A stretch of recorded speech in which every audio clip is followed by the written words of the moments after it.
காவலர்கள் பயணச்சீட்டு வாங்கி தான் ஆகணும். யார் காவலர் உட்பட யார் ஏறினாலும் அவர்களிடம் பயணச்சீட்டு வாங்குவது கண்டக்டருடைய கடமை. அதுதான் அவருக்கு டிபார்ட்மெண்ட் கொடுத்துருக்கிற கட்டளை. சட்டம் ஒழுங்கை காப்பாற்ற வேண்டிய துறை. அந்த துறையே சட்டத்தை மீறுவேன், நீ கேட்கக்கூடாது, அது நீ கேட்டால் நான் சட்டத்தை நீ மீறியதாக நான் உன் மேலே வழக்கு தொடுப்பேன் என்றெல்லாம் பேசி கொண்டிருப்பதுங்கிறது நியாயமல்ல. அதே மாதிரி இவங்க முடிவு வந்து தான் ஆகணும். 2 துறை ஒரே அரசு. இதில் இந்த பக்கம் ஒரு சிலர் பண்ணக்கூடிய காரியத்தினால மட்டுமே ஒட்டுமொத்த அது ஒன்றும் போர் ஆயிடாது, அது ஒன்றும் பெரிய யுத்தமாகிடாது. அதை 2 பேரும் பேசி சரி பண்ணணும். சம்மந்தப்பட்டவங்களை கூப்பிட்டு நம்ம அறிவுரை வழங்கி சரி பண்ணணும். கோர்ட்டில் நீதிபதி வெறும் 2000 ரூபாயாவது கொடுங்க அவனுக்கு பொங்கல் நேரத்தில், இது நீங்கள் கொடுக்க ஆரம்பிச்சிருங்கன்னு காட்டுறதுக்கு அப்படின்னு சொன்னார். அதை கூட அவங்க ஒத்துக்கலை, நீதிமன்றத்திலே ஒத்துக்கலை. இதுதான் அரசாங்கத்தினுடைய அணுகுமுறை என்றால் அது வேதனையான விஷயம். அது தொழிலாளியை ரொம்ப துயரப்படுத்தும், கோபப்படுத்தும். வில்லேஜுக்கு விட்டால் வில்லேஜுக்கு ஓடுற அத்தனை பஸ்ஸும் நஷ்டங்க, நமக்கு தெரியும். இப்போ போக்குவரத்தில் லாபம் வரும்னா சிம்பிள், அந்த நஷ்டமான பஸ்ஸை கூட நிறுத்திட்டா போதும். முதலமைச்சர் உடனடியாக அப்பா அந்த பிரச்சனை என்னாச்சு பாருங்கள், உடனே அதை பேசி செட்டில் பண்ணி கொடுத்துருங்க, அவங்களுக்கு வரவுக்கும் செலவுக்குமான வித்தியாசம் கொடுத்துருங்கன்னு முதலமைச்சர் ஒரு உத்தரவு பிறப்பிக்கணும், ஒரு வார்த்தை சொல்லணும். அதை சொல்லிவிட்டு அந்த பிரச்சனை தீர்ந்துடும். நான் முதலமைச்சருக்கு வைக்கிற வேண்டுகோள் அதுதான்.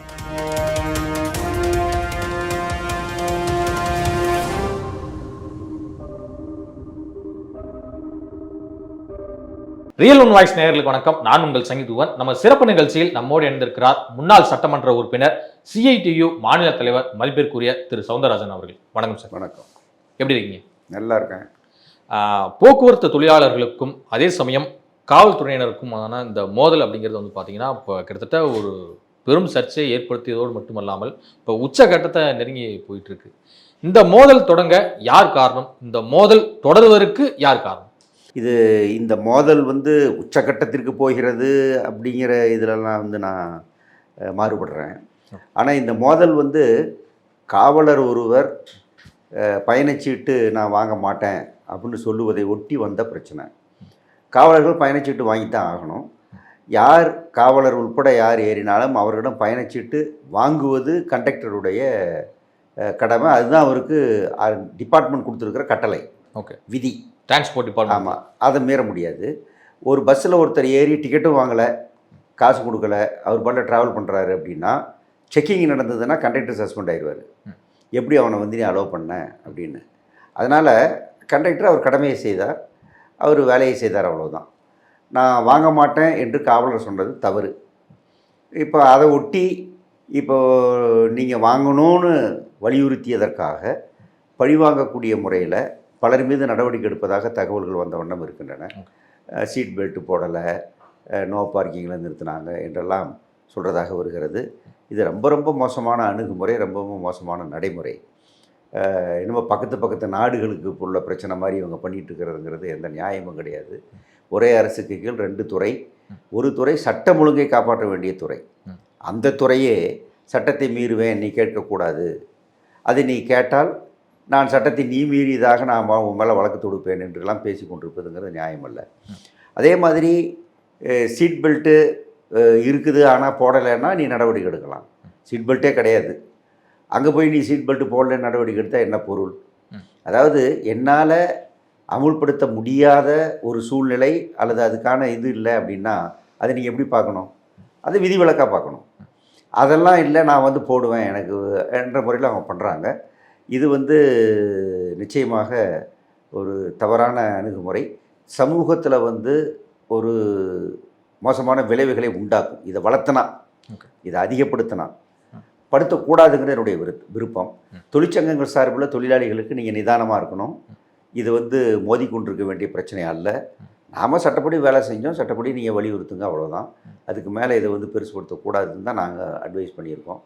ஆனால் காவல்துறையில் இருந்து இங்கே பண்ணாங்க அங்கே பண்ணாங்கன்னு தொழிலாளிகளை ஆத்திரமூட்டக்கூடிய முறையில் அவங்க பண்ணுறதுங்கிறது பொருத்தமல்ல. அந்த துறை தலைவர்களும் அந்த துறையும் உடனடியாக இன்டர்வியூன் பண்ணி இதை நீங்கள் ஃபர்தராக தீவிரப்படுத்தக்கூடாது. ஃபர்தராக எஸ்கலேட் பண்ணக்கூடாது என்று அவர்கள் வந்து கட்டுப்படுத்தணும். அதுதான் இப்போ முக்கியங்கிறது என்னுடைய கருத்து. இந்த இந்த இந்த விஷயத்தில் போக்குவரத்து ஊழியர்கள் வந்து பேருந்துகள் ஓட லாயக்கற்ற பேருந்துகள் தான் 10,500 பேருந்துகள் இருக்குது. சரி பாதி பேருந்துகள் ஓட லாயக்கற்றவை. அதனுடைய வருடத்தை கடந்து அதனுடைய ஓடும் தூரத்தை கடந்து ஓடிக்கிட்டு இருக்கு. இப்போ ஒரு டிரைவர் வந்து நான் கேப்பபிலிட்டி கெப்பாசிட்டி இழந்துருச்சு, எல்லாம் முடிஞ்ச கண்டம். ஓகே, அது வந்து நீங்கள் கண்டம் பண்ணி அனுப்பிடணும், அவ்வளோதான். அந்த பஸ்ஸை வந்து தெரிஞ்சே போக்குவரத்து தொழிலாளிகளை இயக்குகிறார்கள். ஏன் இயக்குறான்னா சமூகத்துக்காக இயக்குறான். அவன் லைஃப்பை பணையம் வச்சு, அவனுடைய ஆரோக்கியத்தை பணையம் வச்சு, அவனுடைய உடல் பல இது அதனால் வரும், அதை வச்சு அவன் ஓட்டுறான். அப்படி ஓட்டக்கூடிய சமூகத்துக்கு பணியாற்றக்கூடிய அந்த தொழிலாளியுடைய பிரச்சனையை அரசும் அக்கறையோடு கவனிக்கணும். இதெல்லாம் தான் அவங்களுடைய கோபத்துக்கு காரணம், வருத்தத்துக்கு காரணம், வேதனைக்கு காரணம்.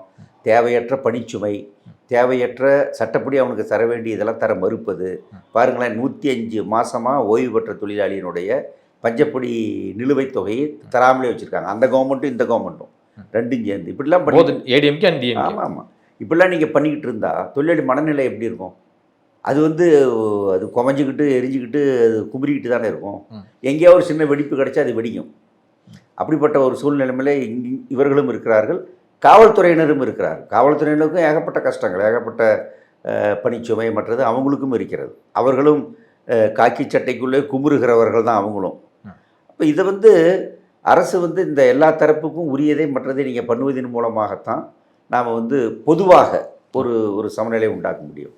இப்போ காவலர்கள் வந்து காவல்துறை தலைவர் அதே மாதிரி போக்குவரத்து துறை தலைவர் இவங்க உட்காந்து பேசி 2 தரப்புக்கும் ஒரு இன்ஸ்ட்ரக்ஷன் கொடுக்கணும், ஒரு அறிவுரை. இதுதான் நீ மீறக்கூடாது, இதுதான் நீ மீறக்கூடாது என்று 2 தரப்புக்கும் கொடுத்து இனிமேல் எந்த விதமான மோதலும் வரக்கூடாது என்று அவர்கள் சொல்லணும். அப்படி சொன்னால் தான் இந்த பிரச்சனை தீரும். காவல்துறை தப்பு செய்யக்கூடிய நடத்துனர்கள் மீது, டிரைவர்கள் மீது நடவடிக்கை எடுத்துக்கிட்டு தான் இருக்காங்க. ஆக்சிடென்ட் பண்ணால் சும்மா இருக்காங்க, நடவடிக்கை எடுக்கிறீங்க, கேஸ் போடுறீங்க, நாங்கள் கண்டெஸ்ட் பண்ணுறோம், அதை சந்திக்கிறோம். அது அது அந்த மாதிரியான விஷயத்தை நாங்கள் ஒன்றும் எங்கள் மேலே எப்படா கேஸ் போடுவேன் அப்படின்னு நாங்கள் கேட்கலையே. அதனால் வந்து காவல்துறை இதை கொஞ்சம் பொறுப்பாக நடக்கணுங்கிறது தான் என்னுடைய.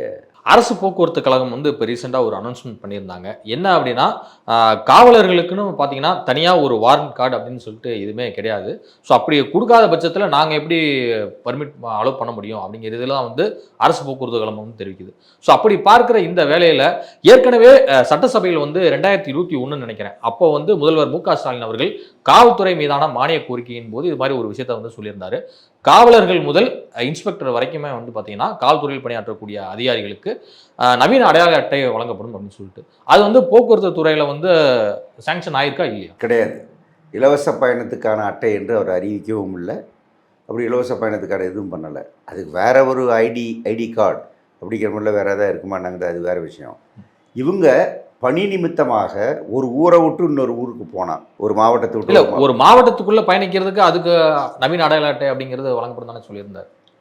இல்லையே, அப்படி அது அது அது அந்த மாதிரி இந்த இப்போ டிரான்ஸ்போர்ட் டிரைவர் கண்டக்டரை தவிர இப்போ பெண்களுக்கு சொல்லியிருக்காங்க, மற்றதை தவிர வேறு யாருக்கும் அவங்க வந்து அந்த மாதிரியான ஒரு இது இல்லை. அப்படி பண்ணாங்கன்னா அதுக்குள்ளே காசை எங்களுக்கு ரீஎம்பர்ஸ் பண்ணணும். இப்போ பெண்களுக்கு அதான் பண்ணுறாங்க. ஓகே, அது யாருக்கும் இலவசமெல்லாம் கிடையாது, அரசு கொடுக்குது. பெண்கள் கொடுக்கறதுக்கு பதிலாக அரசு கொடுக்குது, அவ்வளோதான். அதே மாதிரி காவலர்கள் கொடுக்கறதுக்கு பதிலாக அரசு கொடுத்தா நம்ம இல்லை அவங்கள ஏற்றிட்டு போகிறது நமக்கு என்ன ஆட்சேபணி இருக்குது? அது அரசாங்கத்தின் கொள்கை முடிவு. ஆனால் அப்படி ஒரு இது கிடையாது. அது இல்லாத நிலையில் இவங்க வந்து இந்த மாதிரி பண்ணிக்கிட்டு இருக்கிறதுங்கிறது வந்து சரியில்லைங்கிறதான் நம்ம வந்து பார்க்க வேண்டிய விஷயம். அது வந்தால் வேறு விஷயம். ஓகே, கட்டாயம் அமுல்படுத்த கடமைப்பட்டிருக்காங்க டிரைவர் கண்டக்டர். அதுதான் அதில் இருக்கக்கூடிய பிரச்சனைங்கிறத நான் சொல்ல விரும்புகிறேன். இப்போ சமீப நாட்களாக இந்த நாங்குநேரில் நடந்த இந்த பிரச்சனைக்கு பிறகு வந்து தமிழ்நாடு முழுக்க இருக்கக்கூடிய நிறைய போக்குவரத்து காவலர்கள் வந்து அதிவேகமாக வந்து அபராதம்லாம் போடுறாங்க அப்படின்னு சொல்லிட்டுலாம் போக்குவரத்து தொழிலாளர்கள் குமுறுவது வந்து நம்ம பார்க்க முடியுது. ஸோ அப்படி பார்க்கும்போது எத்தனை இடங்களில் வந்து ஃபைன் போட்டிருக்காங்க தொழிலாளர்கள்? இல்லை, அது அந்த விவரம் என்கிட்ட முழுமையாக இல்லை. ஆனால் பத்திரிகையில் அல்லது என்னுடைய சோர்ஸில் கிடைக்கிற தகவல் அடிப்படையில் பார்த்தா இது வரைக்கும் ஒரு 100 விஷயங்கள், ஒரு 100 கிட்டத்தட்ட ஒரு 100 அளவுக்கான இது வந்து நமக்கு தெரிய வருது. எல்லா காவலர்களும் அந்த காரியத்தை செய்யலை. விதிவிலக்காக அங்கே சிலர் பண்ணிக்கிட்டு இருக்காங்க அந்த மாதிரி. அது எல்லாருமே பண்ணலை. அதாவது மொத்த காவலர்களும் தப்பு, மொத்த காவலர்களும் ஏதோ போருக்கு கிளம்பி விட்டார்கள் அப்படிங்கிறதும் ரொம்ப மிகைப்படுத்தி பார்வை, அது தப்பு.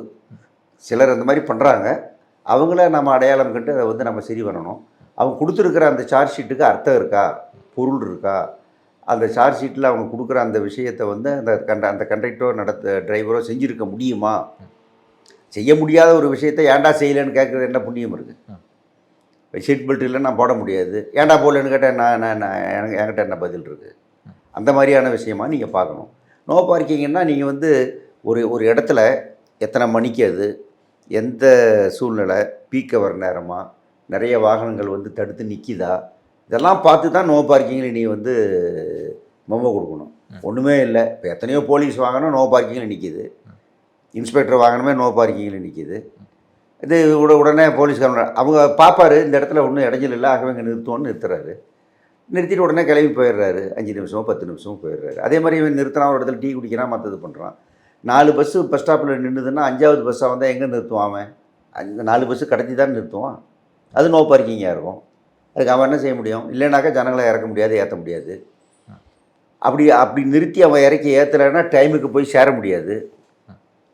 இதெல்லாம் இருக்குது. இது நடைமுறையில் இவ்வளோ தான் செய்ய முடியும் அப்படிங்கிறத பார்த்துட்டு கரெக்டு தான்னா விட்டுட்டு போகணும், அவ்வளோதான். ஏன்டா போகல அப்படின்னு முரட்டுத்தனமாக சட்டத்தை பற்றி நீங்கள் பேசியிருந்தாலும் யார் பேசினாலும் தப்பு, அது சரி வராது. அதை தான் இப்போ காவலர்கள் பண்ணிக்கிட்டு இருக்காங்க. முதலாக இந்த நாங்குநேரில் ஆரம்பிக்கப்பட்ட அந்த பிரச்சனையின் போது அந்த காவலர் வந்து ஒரு விஷயத்தை அந்த வீடியோவில் குறிப்பிடுறாரு. என்ன அப்படின்னா, போக்குவரத்து தொழிலாளர்களுக்கு மட்டும் எப்படி இலவசமாக வந்து பயணிக்க வந்து அனுமதிக்கலாம், மற்ற நேரங்கள்லையும் அவங்க வேலை எல்லா டைம்லையும் எப்படி அனுமதிக்கலாம் அப்படிங்கிற கேள்வியும் வந்து எழுப்பியிருக்காரு. நாங்களும் அரசு அதிகாரிகள் தானே, எங்களையும் இலவசமாக பயணிக்க அனுமதிக்கணும் தானே, அதில் என்ன உங்களுக்கு சிக்கல் அப்படிங்கிற கேள்வியும் எழுப்பியிருக்காரு. இதற்கு உங்கள் பதில் என்ன? இது அரசாங்கத்திட்ட அவர் கேட்க வேண்டிய கேள்வி. அரசாங்கம் அவர்களை அனுமதிச்சாக நாங்கள் கூட்டிகிட்டு போகிறோம். இதுக்கு நாங்கள் என்ன பதில் சொல்ல முடியும்? நாங்கள் ஒன்றும் போக்குவரத்து கழகத்தினுடைய அதிகாரியாக டிரைவரும் கண்டக்டரும் அவன் முடிவெடுக்கவே முடியாது. அவன் சொல்கிறத அமுல்படுத்த வேண்டிய ஆள், அவ்வளோதான். அவர் அரசாங்கத்துக்கிட்ட கேட்கட்டும், அவங்க துறை மூலமாக கேட்கட்டும், நேரடியாக கேட்கட்டும், அரசாங்கம் அனுமதிக்கட்டும். அனுமதிச்சா இவங்க ஆட்டோமேட்டிக்காக அவங்கள வந்து ஏற்றிக்க போகிறாங்க, இறக்க போகிறாங்க, அவ்வளோதான். அதில் ஒன்றும் பிரச்சனையே கிடையாது. எங்களுக்கு என்ன ஆட்சேபம் இருக்குது? தற்போது முதல்வர் மு க ஸ்டாலின் அவருடைய உத்தரவின் பேரில் வந்து உள்துறை செயலாளர் அமுதா ஐஏஎஸ் அவர்களும் போக்குவரத்து துறை செயலாளர் பனிந்து ரெட்டி ஐஏஎஸ் அவர்களும் வந்து பார்த்தீங்கன்னா திடீர் ஆலோசனை வந்து ஈடுபட்டிருக்கா ஒரு தகவல் வந்துட்டு இருக்கு. ஸோ அப்படி பார்க்கும்போது இந்த ஆலோசனைக்கு பிறகு ஒரு சுமூக தீர்வு வந்து எட்டப்படுமா? கட்டாயம் எட்டப்படும். சுமூக முடிவு வந்து தான் ஆகணும். 2 துறை ஒரே அரசு. இதில் வந்து இந்த பக்கம் ஒரு சிலர் பண்ணக்கூடிய காரியத்தினால மட்டுமே ஒட்டுமொத்த அது ஒன்றும் போர் ஆயிடாது, அது ஒன்றும் பெரிய யுத்தமாகிடாது. அதை 2 பேரும் பேசி சரி பண்ணணும். சம்மந்தப்பட்டவங்களை கூப்பிட்டு நம்ம வந்து அறிவுரை வழங்கி சரி பண்ணணும். துறை ரீதியாக நடவடிக்கை எடுக்கணும், எடுத்து அதை சரி பண்ணிவிடுவாங்க அப்படிங்கிறதான் நான் நம்புகிறேன். இதில் வந்து எங்கள் தரப்பில் நிதானமாக இருங்க என்பது எங்களுடைய அட்வைஸ் தொழிலாளிகளுக்கு. நீங்கள் உங்கள் வேலையை செய்யுங்க, உங்கள் கடமையை செய்யுங்க, சட்டப்படி என்ன உண்டு அதை நீங்கள் செய்யுங்க, அவ்வளோதான். அதுக்கு மேலே தேவையற்ற வாக்குவாதம், தேவையற்ற மோதல், இது போன்ற காரியங்கள் நம்ம ஈடுபட வேண்டிய அவசியம் இல்லை. நமக்கு 100 பிரச்சனை இருக்குது தீர்த்துக்கிறதுக்கும் பேசுகிறதுக்கும். இதல்ல பிரச்சனை அப்படிங்கிற மாதிரி நாங்கள் வந்து சொல்லிட்டோம். ஓகே. இப்போ முதல் கேள்வி கேட்டோன்னா ஒரு விஷயத்த வந்து உங்கள் பதிலில் வந்து சொல்லியிருந்தீங்க. 105 மாதங்களாக கொடுக்க வேண்டிய அந்த பாக்கி தொகை இது எல்லாமே தொழிலாளர்களுக்கு வந்து வராமல் இருக்குது அப்படின்னு சொல்லிட்டு. ஏற்கனவே இந்த பஞ்சப்படி, நிலுவைத் தொகை, பென்ஷன்லாம் வந்து சரியாக கொடுக்கப்படலை போக்குவரத்து ஊழியர்களுக்கு அப்படின்னு சொல்லிட்டு தான் கவர்மெண்ட்டை எதிர்த்து வந்து பஸ் ஸ்ட்ரைக் எல்லாமே வந்து அனைத்து தொழிற்சங்கங்களும் சேர்ந்து அறிவித்து எல்லாம் நடத்துனீங்க பொங்கல் டைமில். அது பெரும் விவாத பொருள் வந்து தமிழ்நாடு முழுக்க கிளப்புனுச்சு. தற்போது அதற்குண்டான அந்த தீர்வை வந்து தமிழ்நாடு அரசு வந்து எட்டி விட்டதா, என்ன கோரிக்கை வச்சுருக்கீங்க? அதாவது 105 மாதம் ஆகிவிட்டது. நாங்கள் இந்த போராட்டத்தை நடத்துகிற போது அது வந்து 98 மாதமாக இருந்தது. இப்போ 105 ஆகிப்போச்சு. அவங்களுக்கு இன்னும் கொடுக்கலைங்கிறது வந்து ரொம்ப ரொம்ப வேதனையான விஷயம். அரசு பண்ணி கொண்டு இருக்கிற மிக மோசமான ஒரு தவறு அது. எத்தனாயிரம் கோடி அதில் இருக்கு? இல்லை, கொடுக்க வேண்டிய தொகைன்னு கேட்குறேன். ஊழியர்களே அது கிட்டத்தட்ட ஒரு 84,000 பேர், 96,000 பேர், அதில் பலர் இறந்தே போயிட்டாங்க. இப்போ அப்புறம் அவங்களுடைய ஃபேமிலிக்கு கொடுக்க வேண்டியிருக்கும். கிட்டத்தட்ட 90,000 பேருக்கு அது கொடுக்கணும். அது கொடுக்கறதுங்கிறது வந்து நீங்கள் ஒரு 1,200 கோடி ரூபாய் கிட்டத்தட்ட அது வந்து நிலுவை. இவ்வளோ பணம் இவங்களுக்கு சேர வேண்டிய பணம் அரசாங்கத்தின் கையிலேயே இருக்குது. ஓய்வு பெற்ற பிறகு இவங்க வந்து இப்போ 2022 டிசம்பரில் ஓய்வு பெற்றவர்களுக்கு இன்னைக்கு வரைக்கும் வைப்பு நிதி அவங்ககிட்ட பிடிச்ச பணம் கொடுக்கல, கிராச்சுவிட்டி பணிக்கொடை அவனுக்கு கொடுக்கல, பென்ஷன் சம்மந்தமான எந்த முடிவும் இல்லை, வெறுங்கையோடு போயிருக்கான். இப்போ எத்தனை மாதம் ஆச்சு? 2022 டிசம்பர்லேருந்து பார்த்திங்கன்னா 18-19 மாதம் ஆச்சு, கொடுக்கல. ஆகவே இது வந்து ஒரு ரொம்ப ரொம்ப தவறான ஒரு செயல், அரசாங்கத்தினுடைய செயல். இதுக்கு முன்னுரிமை கொடுத்து தீர்க்கணுங்கிறது தான் எங்களுடைய கோரிக்கை. அப்போ அது எத்தனை மாதம் கழித்து எத்தனை வருஷம் கழித்து போராடணும்னு உங்களுக்கே தெரியும். நீதிமன்றம் தலையிட்டு கோரிக்கை நியாயம், வேலை நிறுத்தத்தை நாங்கள் தப்புன்னு சொல்லலை. ஆனால் பொங்கல் ஆகவே நீங்கள் நிறுத்துங்கன்னு அவங்க சொன்னாங்க. எங்களுக்கும் அந்த கவலை இருக்குது, பொங்கல் அப்படிங்கிற கவலை. 8 நாள் அவகாசம் இருந்தது. அரசாங்கம் எந்த பதிலுமே சொல்லலை. கொடுக்குறேன், அந்த பேச்சுவார்த்தை. ஆமாம், கொடுக்குறேன், கொடுக்க மாட்டேன், ஒரு 2 மாதம் டைம் கொடுங்க, எதுவுமே பேசலை. அவ்வளவு பொறுப்பற்று அரசாங்கம் நடந்து கொண்டது. கோர்ட்டில் வந்து நீதிபதி வந்து வெறும் 2000 ரூபாயாவது கொடுங்க அவனுக்கு பொங்கல் நேரத்தில், இது நீங்கள் கொடுக்க ஆரம்பிச்சிருங்கன்னு காட்டுறதுக்கு அப்படின்னு சொன்னார். அதை கூட அவங்க ஒத்துக்கலை, நீதிமன்றத்திலே ஒத்துக்கலை. இதுதான் அரசாங்கத்தினுடைய அணுகுமுறை என்றால் அது வந்து வேதனையான விஷயம். அது தொழிலாளியை வந்து ரொம்ப துயரப்படுத்தும், கோபப்படுத்தும். அதனால் நாங்கள் வந்து இப்போ அதுக்கப்புறம் வந்து தேர்தல் வந்து விட்டது. தேர்தல் வந்த பிறகு நாம் என்ன செய்ய முடியும்? நோட்டிஃபிகேஷன். இப்போ நோட்டிஃபிகேஷன் முடிஞ்சு வந்த உடனே இந்த பிரச்சனையை தீர்த்து வைங்கன்னு அரசாங்கத்தை மறுபடியும் நாங்கள் அணுகுவோம், முறையிடுவோம். எல்லா சங்கமும் சேர்ந்தே நாங்கள் அந்த காரியத்தை செய்வோம். அரசாங்கம் தீர்க்கும்னு நான் இப்போ எதிர்பார்க்குறேன். அது என்னுடைய நம்பிக்கை. அந்த நம்பிக்கை தவறாக போகுமானால், பொய்யாகுமானால் எங்களுக்கு வேறு வழி இல்லை. எத்தனை நாளைக்கு தொழிலாளிகள் காத்திருப்பார்கள்? யார் காத்திருப்பாங்க? ஒரு ஐஏஎஸ் அதிகாரி 2 மாதம் சம்பளம் இல்லாமல் 2 மாதம் சம்பளம் இல்லாமல் இருப்பாரா? அல்லது யாரும் சம்பளம் இல்லாமல் இருப்பாங்க? ஆனால் இந்த தொழிலாளி மட்டும் எதுக்காக வந்து 2 வருஷம் அவனுக்கு ரிட்டையர் ஆன பணத்தை பெறாமல் இருக்கணும், 105 மாதம் பஞ்சப்படியை பெறாமல் இருக்கணுங்கிறதுக்கு எந்த நியாயமும் யாராலையும் சொல்ல முடியாது. ஆனால் இந்த இந்த இது நடக்குது. சார், அந்த பணம்லாம் எங்கே தான் போச்சுன்னு நீங்கள் கேட்டிங்களா? போக்குவரத்து அமைச்சர் சரி, தமிழ்நாடு முதலமைச்சர் கவனத்துக்கும் கொண்டு சொன்னீங்களா? அதாவது அரசாங்கம் வந்து பல காரியங்களை பண்ணிக்கிட்டு இருக்குது, பல செலவு பண்ணிக்கிட்டு இருக்குது. மத்திய அரசாங்கம் எங்களுக்கு பணம் கொடுக்கல, இதுக்கு பணம் கொடுக்கல, அதுக்கு பணம் கொடுக்கணும், பல காரியம் சொல்கிறாங்க. மத்திய அரசாங்கம் எங்களுக்கு கொடுக்க வேண்டிய பணத்தை கொடுக்கல, ஜிஎஸ்டியில் கொடுக்க வேண்டிய பணத்தை கொடுக்கல, இப்படிப்பட்ட காரணங்களை சொல்கிறாங்க. இந்த எந்த இதாக இருந்தாலும் நீங்கள் வந்து உழைத்தவனுடைய காசை நீங்கள் வந்து முன்னுரிமை கொடுக்கணுங்கிறது தானே முக்கியமான விஷயம். அவனுக்கு எப்படி மறுக்க முடியும்? அது அவன் சர்வீஸில் கூட இல்லை, இனிமேல் அவனுக்கு சம்பளமும் கிடையாது, வேலையை விட்டு இப்போ அனுப்பிட்டீங்க. அனுப்புகிறவங்கன்னு வெறுங்கையோடு எப்படி அனுப்பலாம் அப்படிங்கிறதான் கேள்வி. ஆனால் அதுக்கு வந்து இவங்க சொல்கிற பதில் எந்த விதத்துலேயும் அது பொருத்தமான பதில் இல்லை. கேட்டால் நிதிநிலை சரியில்லை, நிதிநிலை சீரானவுடன் உங்களுக்கு தீர்த்து வைக்கிறவங்கிற பதிலை தவிர எங்களுக்கு வேறு எந்த பதிலும் கிடைக்கல. ஆனால் 10,500 பேருந்துகள் வந்து பார்த்தீங்கன்னா ஒரு தரமற்றதாக இருக்குது, அது வந்து அப்படியே ஜாம் ஆயிடுச்சு அப்படிங்கிற இதுன்னு சொல்கிறீங்க. ஸோ அப்படி இருக்கிற பட்சத்தில் பயணிகளையும் அதில் வந்து ஏற்றிட்டு போகிறத நம்ம பார்க்க முடியுது. இதை வந்து முதல்வர் கவனத்துக்கு நீங்கள் கொண்டு போனீங்களா? என்ன அவர் ரெஸ்பான்ஸ் பண்ணுறாரு? எங்கள் தொழிலே அதுதான். இந்த பஸ்ஸை மாற்றி கொடுங்க, இது ஆபத்து, இது அபாயம், மக்களுக்கும் சரி எங்களுக்கும் சரி. சீட்டு கலந்து விழுறதை பார்க்குறீங்க, இது மற்றது பார்க்குறீங்க, இப்போ ஏகப்பட்டது பார்க்குறீங்க. அது நாங்கள் சொல்லிட்டே, மயிலாடுதுறையில் வந்து ஒரு டயரே நாங்கள் சொல்லிகிட்டே தான் இருக்கோம். நாங்கள் சொல்லாத பிரச்சனையே கிடையாது. ரெண்டாவது அவங்களுக்கு தெரியாத பிரச்சனையும் கிடையாது. இது என்ன பெரிய பஸ்ஸு பழுதாகி போச்சு அல்லது காலாவதி ஆகி போச்சுன்னு தெரியாதா என்ன? அதாவதுங்க, அதிமுக காலத்தில் 1991 ஜெயலலிதா முதலமைச்சராக இருக்கிற போது அவங்க என்ன பண்ணாங்கன்னா, அதுக்கு முன்னே இருந்த நாம் ஒரு பஸ்ஸு எப்போ காலாவதி ஆகும் அப்படிங்கிறதுக்கு ஒரு நாம் வச்சாங்க. அவங்க என்ன பண்ணாங்கன்னா அதை எக்ஸ்டெண்ட் பண்ணி 6 லட்சம் கிலோமீட்டரோ அல்லது 7 வருடமோ எது முடிஞ்சாலும் பஸ்ஸு நிறுத்திடணும், அது அவ்வளோதான். அதுக்கு பதிலாக வேறு புது பஸ்ஸு போடணும், அதனுடைய ஆயுள் காலம் முடிந்தது, ஆயுள் முடிந்ததுன்னு அர்த்தம்னா அவங்க ஒரு நாம் வச்சாங்க. 2021 இவங்க வந்த பிறகு இந்த நாம் படி பார்த்தா நம்மளால் வந்து பஸ்ஸு மாற்ற முடியாதுன்னு சொல்லிட்டு இவங்க என்ன பண்ணாங்க, 12 லட்சம் கிலோமீட்டரோ 9 ஆண்டுகளோ இதில் எது முன்னே வந்தாலும் பஸ்ஸை கண்டம் பண்ணுவோம். 6 லட்சத்தை 12 லட்சம் ஆகிட்டாங்க. அப்புறம் நீங்கள் பாருங்களேன், 2 மடங்கு அதனுடைய வயசு கூட இருக்கலாம்னு காட்டிட்டாங்க. அதுக்கு அப்புறமும் பஸ்ஸை மாற்றலன்னு என்ன அர்த்தம்? அப்படி காலாவதியான பஸ்ஸு 10,500. அதான் நீங்கள் பார்க்கணும் இதில் என்னுடைய சீரியஸ்னஸ்ஸு. இது வந்து மக்களுக்கும் நல்லதல்ல. மக்களுக்கும் உரிய வசதி சீட்டில் இருக்காது, மற்றதில் இருக்காது, மழை பெஞ்சா பிரச்சனை, இது பிரச்சனை, இப்படி ஏகப்பட்ட பிரச்சனைகள். ஒரு ஆபத்தான பயணமாக தானே. அதே மாதிரி விரைவான பயணம் இருக்காது, நம்பகமான பயணம். 2 மணிக்கு போய் சேர்ந்துடும் அப்படின்னா 2 மணிக்கு போய் சேரணும், அந்த ரிலையபிலிட்டி இருக்கணும். அது இல்லைன்னா அதுவும் வேஸ்ட்டு. இப்போ இந்த மாதிரியான சிக்கல்கள் எங்களுக்கு ஏற்பட்டுக்கிட்டே இருக்குது. அதே மாதிரி தனியார் பேருந்துகளில் வந்து இருக்கிற வாய்ப்புகள், வசதிகள், அவன் ஹாரனை பாருங்கள், அவன் லைட்டை பாருங்கள், மற்றதை பாருங்கள். எங்கள் லைட்டு, தொழிலாளியுடைய லைட்டு பாருங்கள், எப்படி அவனோட கம்பீட் பண்ண முடியும்? எப்படி அவனோட போட்டி போட முடியும்? அப்புறம் தனியார் சிறப்பாக இருக்கிறது அப்படின்னு பேசுகிறதுல என்ன பொருள் இருக்குது? நாம் இன்றைக்கி வந்து தெரிஞ்சே அன்எக்கனாமிக் ரூட்டில் 10,000க்கும் மேற்பட்ட பேருந்துகளை இயக்கிறோம். இது நஷ்டம். தெரிஞ்சே விடுறோம். ஏன் விடுறோம்னா மக்களுக்காக விடுறோம், சமூகத்துக்காக விடுறோம். Service based department. ஆமாம், சர்வீஸ் பேஸ்ட் டிபார்ட்மெண்ட். இப்போ நீங்கள் வில்லேஜுக்கு விட்டால் வில்லேஜுக்கு ஓடுற அத்தனை பஸ்ஸும் நஷ்டங்க, நமக்கு தெரியும். இப்போ போக்குவரத்தில் லாபம் வரும்னா சிம்பிள், அந்த நஷ்டமான பஸ்ஸை பூரா நிறுத்திட்டா போதும், லாபம் கொட்டும். ஆனால் அதை செய்ய முடியுமா? ஜனங்களை பஸ் இல்லாமல் ஆக்குறோன்னு அர்த்தம். அதை கவர்மெண்ட் செய்ய முடியாது, யாரும் செய்யக்கூடாது. இப்போ இவ்வளவு சர்வீஸ் பண்ணக்கூடிய ஒரு இண்டஸ்ட்ரியை நீங்கள் வந்து புறக்கணிக்கிற மாதிரி அல்லது அதுக்கு உரிய இதை கொடுக்காம முக்கியத்துவத்தை தராமல் இருக்கிறதுங்கிறது எப்படி நியாயம்? அதுதான் நாங்கள் எழுப்புகிற கேள்வியை தவிர வேற ஒன்றும் கிடையாது. அரசாங்கத்துக்கு எங்களுக்கு என்ன இருக்குது? இது நம்ம அரசாங்கம். இப்போ யார் முதலமைச்சராக இருந்தாலும் நமக்கு எல்லாருக்கும் அவர் தான் முதலமைச்சர், எல்லாருக்கும் அவர் தான் அரசாங்கம். நீங்கள் இதை செய்யணுங்கிறதுக்கு மேலே நமக்கு என்ன கோரிக்கை இருக்கிறது? முதல்வருக்கு நீங்கள் இறுதியாக வைக்க வேண்டிய கோரிக்கை என்ன?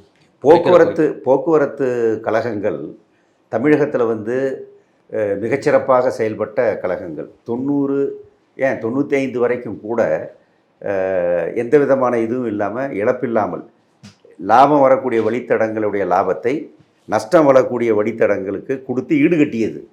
அப்படி போயிட்டு இருந்தது. அதுக்கு முன்னே எப்படின்னா சூப்பர் ப்ராஃபிட் வந்தது, இன்கம் டேக்ஸ் வர்ற அளவுக்கு ப்ராஃபிட் வந்தது அதுக்கு முன்னே. அது 80 85 அந்த காலம். அப்படியே போய் இப்போ வந்து நஷ்டம் அப்படிங்கிறோம். என்ன காரணம்னா கூடுதலான பேருந்தை நம்ம இயக்கியிருக்கிறோம், மற்றது பண்ணியிருக்கிறோம். அப்படிங்கிற போது நமக்கு வந்து வருமானத்துக்கும் செலவுக்கும் இடையில் ஒரு கேப் வந்துருச்சு. அந்த கேப்பை அரசாங்கம் ஈடுகட்டணும். ஈடுகட்டுச்சுன்னா இந்த பிரச்சனைலாம் சால்வ் ஆகிடும். ஒரே ஸ்ட்ரோக், ஒரே வழி என்ன இதுதான். இதை நாங்கள் வந்து சொன்னோம், போன பேச்சுவார்த்தையிலையும் சொன்னோம், தொடர்ந்து சொல்லிக்கிட்டு இருக்கிறோம். அப்போது அமைச்சரும் வந்து ஆமாம் அது கரெக்டு தான், அதிகாரிகளும் அது கரெக்டு தான், நாம் அதை வந்து கவர்மெண்ட்டு தான் கொடுக்கணும், ஏன்னா நாம் லாப நஷ்டம் பார்த்தலாம் இதை நடத்தலை, அது கார்ப்பரேஷன் என்ன செய்யும் அப்படிங்கிறது அவங்க ஏற்றுக்கொண்ட விஷயம். அதை வந்து அவங்க பரிசீலனை பண்ணிக்கிட்டு இருக்கிறதாக எங்களுக்கு தகவல் இருக்குது. முதலமைச்சர் உடனடியாக அப்பா அந்த பிரச்சனை என்னாச்சு பாருங்கள், உடனே அதை வந்து பேசி செட்டில் பண்ணி கொடுத்துருங்க, அவங்களுக்கு வரவுக்கும் செலவுக்குமான வித்தியாசம் கொடுத்துருங்கன்னு முதலமைச்சர் வந்து ஒரு உத்தரவு பிறப்பிக்கணும், ஒரு வார்த்தை சொல்லணும். அதை சொல்லிவிட்டு அந்த பிரச்சனை தீர்ந்துடும். நான் முதலமைச்சருக்கு வைக்கிற வேண்டுகோள் அதுதான். படிப்படியாக பேருந்துகளை நம்ம மாற்ற முடியும், ஓய்வு பெறவனுக்கு பணத்தை கொடுத்துட முடியும், பழையவனுக்கு கொடுக்க வேண்டிய பாக்கி தொகையை கொடுத்துட முடியும். தொழிலாளி பணத்தை எடுத்து நாம் கார்ப்பரேஷனை நடத்த வேண்டிய அவலநிலை வராது. இப்போ எங்கள் பணம் கிட்டத்தட்ட 10,000 கோடி அவங்க எடுத்து செலவு பண்ணிட்டாங்க. சர்வீஸ் இருக்கிறவங்க பணம், பிஎஃப் பணம். தமிழக அரசு வந்து போக்குவரத்து தொழிலாளருடைய பணத்தை 10,000 கோடி எடுத்து செலவு பண்ணிடுச்சு. ஆமாம், இப்போ பிஎஃப் நான் கட்டணும் இல்லைங்களா, அந்த பணத்தை அரசாங்கம் எடுக்கக்கூடாது, அது தனியாக ஒரு ஃபண்டில் இருக்கணும். ஆனால் அதை செலவு பண்ணிகிட்டே இருக்காங்க. அதனால தான் இப்போ ரிட்டையர் ஆனவொன்னு கொடுக்க முடியல அவங்களால. 1 2 இப்போ எல்ஐசி நான் போட்டிருக்கேன், எல்ஐசிக்கு என்கிட்ட சம்பளத்திலேருந்து பிடிச்சிடுவாங்க. அந்த பணத்தை எல்ஐசிக்கு கட்டணம் இல்லையா, கட்டுறதில்ல, இவங்க செலவு பண்ணிடுறது. அதே மாதிரி சொசைட்டி நான் லோன் போடுவேன், அதுக்கு வந்து நான் மாதம் 18,000 20,000 நான் கட்டுவேன், அந்த பணத்தை அங்கே கட்டாமல் இவங்க செலவு பண்ணிடுறது. இப்படி இருக்க போனால் கிட்டத்தட்ட இவ்வளோ பணம் இதெல்லாம் வந்து எந்த வகையிலும் நியாயப்படுத்த முடியாத விஷயம். தொழிலாளியுடைய இதை வந்து நாம் ரொம்ப தப்பாக பயன்படுத்துகிறதாக அர்த்தம். அதாவது முதல்வருக்கு நான் பணிவாக கேட்டுக்கிறது என்னென்னா, நீங்கள் தயவு செய்து இந்த விஷயத்துக்கு முன் உரிமை கொடுங்க, இந்த விஷயத்துக்கு வந்து அதிக அழுத்தம் கொடுங்க, இதை தீர்த்து வைங்கப்பா முதல்ல. ஏன்னா போக்குவரத்து இத்தனை வருடங்களில் நடக்கும் போய் தான் தமிழ்நாடு வந்து இந்தியாவில் முதல் 2 மாநிலங்களில் 3 மாநிலங்களில் ஒன்றுங்கிற பெருமையோடு நிற்பதற்கு காரணம் போக்குவரத்து. அதே மாதிரி மின்சாரம், இலவச மின்சாரம் விவசாயிக்கு மற்றதுங்கிறது. கல்வியில் இவ்வளோ பெரிய மாற்றம் தமிழ்நாட்டில் வந்ததுக்கு காரணம் மாணவர்கள் இலவசமாக போகலாம் அப்படின்னு 89 இதே கவர்மெண்ட்டு கொண்டு வந்த அந்த திட்டம். அப்போ கிராமத்து பிள்ளைகள் பள்ளிக்கூடத்துக்கு போக வர அதுக்கு வசதியாக இருந்தது. அதனால தான் இவ்வளோ பெரிய மாற்றங்கள் ஏற்பட்டது. இப்போ வந்து ஜிடிபியில் 2 லட்சம் கோடி ரூபாய் இந்த வருஷம் கூடியிருக்கு. இந்த ஒரு வருஷத்தில் கூடியிருக்கிறதுக்கு ஒரு காரணம், பல காரணம் இருக்குது. ஒரு காரணம் பெண்களுக்கான மகளிருக்கான இந்த கட்டணமில்லா பயணம். அவங்க வெளியே வர்றாங்க, போகிறாங்க, வேலை செய்கிறாங்க, உற்பத்தி பண்ணுறாங்க, அவங்களுக்குள்ளது கொஞ்சம் சம்பாதிக்கிறாங்க, சம்பாதிக்கிற காசை மறுபடியும் மார்க்கெட்டில் செலவு பண்ணுறாங்க, அதுக்கு பொருள் டிமாண்டு வருது. இப்படியே அது மாதிரி 2 லட்சம் கோடி, இன்னும் பல லட்சம் கோடியாக அது உயரும். உலகத்தில் 10 நாடுகளில் பேருந்துக்கு கட்டணமே இல்லை. யார் ஏறினாலும் கட்டணம் கிடையாது, பெண்கள் ஆண்கள்லாம் கிடையாது. அதானி போய் அங்கே ஏறினாலும் கட்டணம் கிடையாது. அப்படி உலகத்து இப்போ ஃப்ராங்க்ஃபர்ட் மாதிரி இதில் எல்லாம் இருக்குது. அந்த நாடுகளில் என்ன சொல்கிறான்னா, நீங்கள் பேருந்தை இலவசமாக விட்டீங்கன்னா அரசாங்கத்துக்கு ₹1 நீங்கள் அதுக்கு செலவு பண்ணால் ₹4 ரிட்டர்ன் இருக்குது. ஓகே. என்விரான்மெண்ட்டில் சேஃப்டி இருக்குது, ஹெல்த்து பிரச்சனை குறைஞ்சி போயிடும். நம்ம இப்படி இப்படி அவங்க ஒரு கணக்கு சொல்கிறாங்க. அது இதில் நாங்கள் பார்க்குறோம். மகளிர் இலவசத்தில் நாங்கள் அதை பார்க்குறோம், மாணவர் இலவசத்தில் அதை பார்க்குறோம். அப்போ அந்த பணம் எங்கே போகும்? அந்த பணம் எங்கேயும் போகாது. அந்த பணம் திருப்பி மார்க்கெட்டுக்கு தானே வரும், அவங்க செலவழிக்க வேண்டிய பணம். அப்படி தான் பொருளாதாரம் மலரும். ஓகே. அதை தான் நம்ம வந்து சொல்கிறோம். பட்டு பிஜேபி, பல அரசியல் கட்சிகள் ஃப்ரீ பீஸு, இலவசம் கூடாது அப்படின்னு வந்து மொக்கத்தனமாக பேசிகிட்டு இருக்காங்க, அண்ணாமலை உட்பட. அது வந்து சரியான பொருளாதாரம் அல்ல. இப்போது சீனியர் சிட்டிசன் ரயில்வேல உட்பட அவங்களுடைய சலுகையெல்லாம் மத்திய அரசாங்கம் பறித்ததெல்லாம் ரொம்ப ரொம்ப தப்பான காரியம். அதெல்லாம் இந்த அரசாங்கம் பண்ணலை, சிறப்பாக பண்ணிகிட்டு இருக்காங்கங்கிறது தான் எங்களுடைய இது. இதுக்கு எல்லாத்துக்கும் சேர்த்து நாங்கள் என்ன செய்ய முடியும்? உடல் உழைப்பு தர முடியும். தொழிலாளிகள் என்ன செய்ய முடியும்? உடல் உழைப்பு தர முடியும். நாங்கள் தர தயார். தரமாக வேலை செய்யணும், குவாலிட்டியாக வேலை செய்யணும், நாங்கள் தர தயார். அரசு எங்களுக்கு எல்லா உதவியும் பண்ணுங்கள், நாங்கள் அத்தனையும் செய்கிறோம் அப்படின்னு தான் தொழிலாளிகள் தரப்பில் நாங்கள் சொல்கிறோம். இதுவரை உங்கள் கல்வி கருத்து மிக்க நன்றி சார்.